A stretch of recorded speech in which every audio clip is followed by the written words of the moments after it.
Welcome back to the People's Basics for another episode of the Basic Brief, where we come to break down our top featured story from this week's Basic Brief article, as well as answer your questions from the community, what you want to know the most.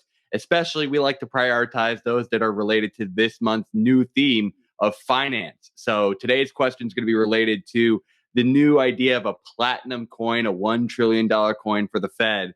But we always want to prioritize first the new news item of the week. So let's get into it.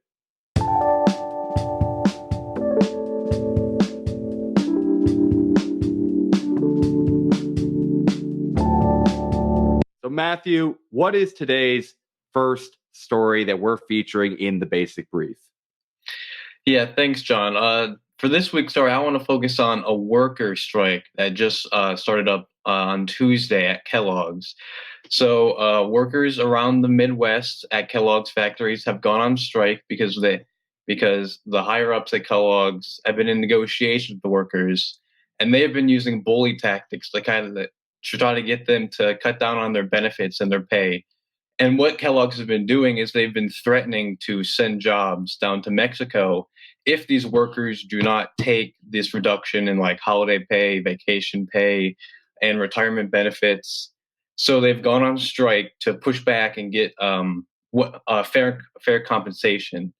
And I think it's really important to highlight stories like this because stories like this really get pushed under the rug usually in the mainstream U.S. news cycle. And I think it's really important that we highlight workers standing up for what they deserve. Every worker across this country deserves fair negotiation and to not be bullied and by the higher ups and threatened that their jobs are going to be taken away if they don't take less money or what that. So, John, if you don't mind flashing up the Kellogg's company and all their products. Yeah, let's put that on the screen here, what they got featured. They got a lot of different cereals and snacks here.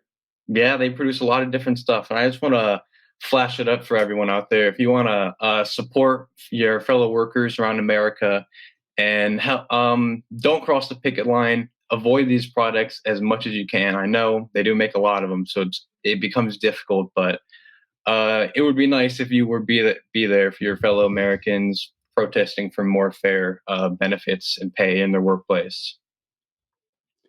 Yeah, so I have to agree with you. This strike, in my opinion, is a real act of solidarity. In my opinion, this has been expressed explicitly by the Memphis Union president, Rob Effen, who said that they're fighting against corporate greed and that this is essentially a protest against what is essentially a new two-tiered system of pay where they have the legacy workers keeping their plans, but all the new workers at the plants would be paid significantly less, have significantly less benefits, and have less ability to be able to generally retire. He also states that this is very reminiscent of hopefully what the last strike was that happened back in 2013 and 2014 that lasted 275 days. They think times are going to be a little bit different this time around because they didn't have all the other plants coming to back them up on the protest. But it's, in my opinion, a little bit too little. We had much more instances of the past of unions coming together and demanding fair rights for workers. And that proportion in America has just been significantly declined. So if you compare the 1950s and 60s, that kind of era, there was roughly 16 million work stoppages that occurred in that period of time of total laborers. Compared to today, there was only 1.5 million work stoppages in the same period from 2010 to 2020. So that's roughly 16 times less. And that's largely because the percentage of union representation in the private sector economy has gone down so much. Back then, in that same time period, they had 31.4% of people in private sector jobs who were part of a union. Now, today, that's 6.2%. That's 5 times less. And so you're going to have a lot less organized labor getting together and making their demands for higher standards here in America for the American labor force. And so I think this is a big signaling call for the need for union representation in America and things like the PRO Act to make sure that we have the collective right to organize for things like unions. Matthew, do you have any final thoughts that you wanted to share on this story? Just that there's no coincidence that as union membership has declined, the wealth inequality and the pay gap in the workplace has significantly increased. So workers definitely deserve a fair spot at the negotiating table, and I think unions are a perfect way to do that.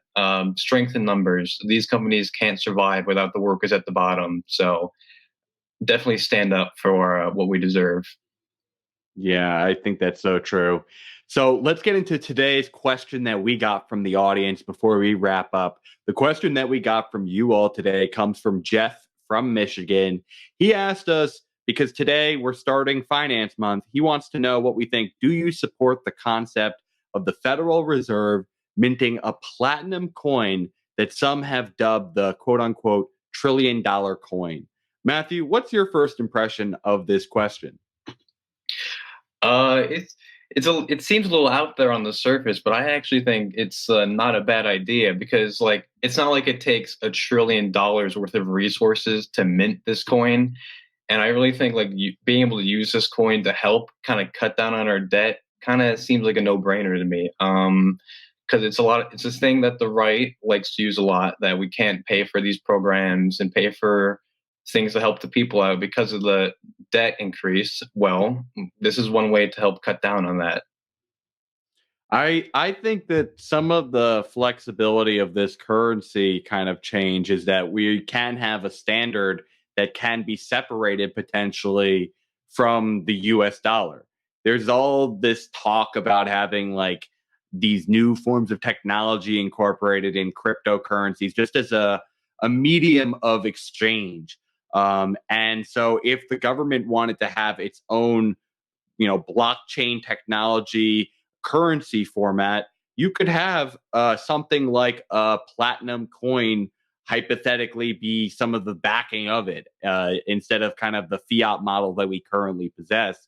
Now, there's a lot of potential ways that we can kind of have this own just gamification of the system. It could potentially cause waste, but it's intriguing. I'd love to talk to some other people who have more perspectives on this, but I definitely see what some of the upside, why some people could be considering this maneuver. So, Jeff, thank you for that question. Matthew, got any final thoughts that you wanted to share with Jeff for today's audience?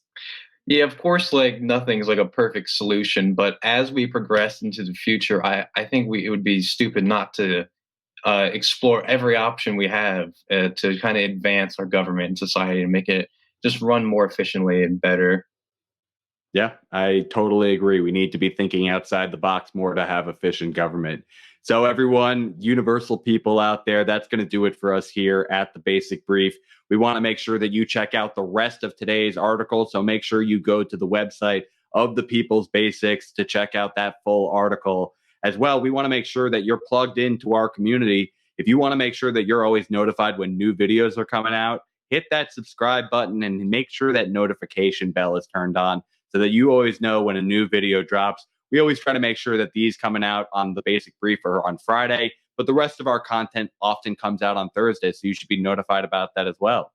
As well, we want to hear what you think. Tell us your comments today. What did you think about today's question? Do you believe that we should have this $1 trillion platinum coin idea? Put that down in the comment section below, and make sure that you've come and joined the community by checking the description section as well.